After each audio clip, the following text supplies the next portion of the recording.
High class.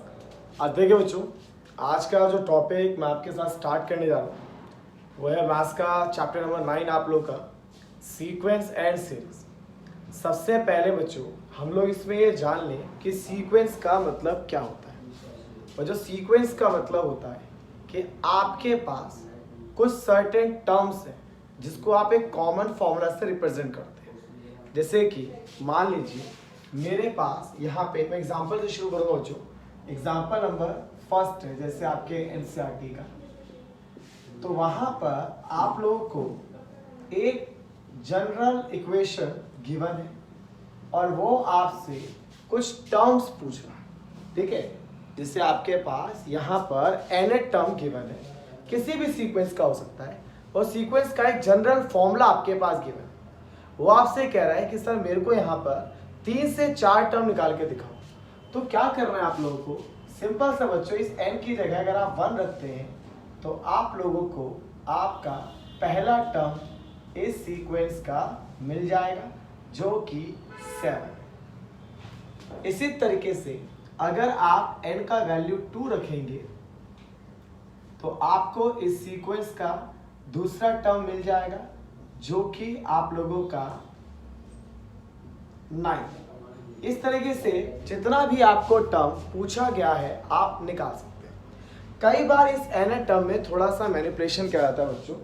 जैसे इस तरह के क्वेश्चन देखेंगे जो आपके 9.1 एक्सरसाइज में है।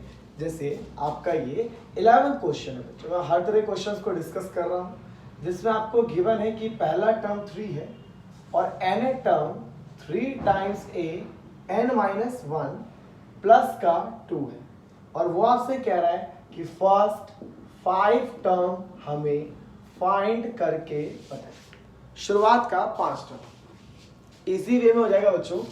बेटा पहला टर्म तो ऑलरेडी हमें गिवन है 3, पहला टर्म तो ऑलरेडी मेरे पास है वो है 3, तो मैं पहले इसके सेकेंड टर्म से शुरुआत करूंगा। बच्चों सेकेंड टर्म के लिए मुझे n की जगह 2 रखना पड़ेगा, यहाँ n की जगह भी 2 रखना पड़ेगा, प्लस का 2 आ जाए। यहाँ n की जगह 2 तो यहाँ 2 तो यहाँ भी 2, 3 टाइम्स 2 माइनस 1 1 हो जाएगा। अब देखिए बच्चों पहला टर्म क्या है, पहला टर्म आपके पास 3 है तो यह आ जाएगा आपका 9 प्लस 2 क्या आ गया बच्चों 11। ठीक है। अगर मेरे को सेकेंड टर्म चाहिए तो मैंने अगर यहाँ 2 रखा तो मैंने यहाँ भी 2 रख दिया। ठीक है। अगर मान लीजिए मुझे थर्ड टर्म चाहिए होता तो मैं क्या करता, 3 टाइम्स a 3 माइनस 1 2 प्लस का 2। अब देखिए सेकेंड टर्म आप निकाल चुके हैं 11। आप देख रहे हैं आपको पिछला टर्म निकालना पड़ रहा है अगले टर्म को फाइंड करने के लिए। ठीक है। इस तरीके से आप सभी टर्म्स को निकाल सकते हैं बच्चों। तो ये जो पूरा आपका 9.1 एक्सरसाइज है वो इसी कॉन्सेप्ट पे बेस्ड है जहां पे आप लोगों को nth टर्म गिवन होता है और वहां से वो आपसे टर्म्स पूछ रहा होता है कि बताइए शुरुआत का 5 टर्म क्या होगा, शुरुआत का 6 टर्म्स क्या होगा। इस तरीके से कुछ नहीं करना है, आप लोगों को n का वैल्यू पुट करते जाना है बच्चों, और आसानी से आप लोगों का ये 9.1 एक्सरसाइज एंड हो जाएगा। ठीक है। अब बच्चों जैसे एक और एग्जांपल मैं लूं, आपका क्वेश्चन नंबर वैसे 13 है आपका। ठीक है। इसमें भी क्या बच्चों, पहला टर्म दूसरा टर्म 2 दे रखा है और n टर्म को ऐसे लिखा हुआ है a(n-1 - 1)।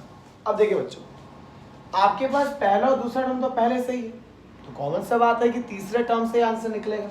तीसरा टर्म निकालिए, a3 लेंगे तो यहाँ 3 - 1 क्या हो जाएगा 2 है कि नहीं। 3 - 1 क्या हो जाएगा 2, और सेकेंड टर्म आपके पास कितना है 2, ये आ गया 1।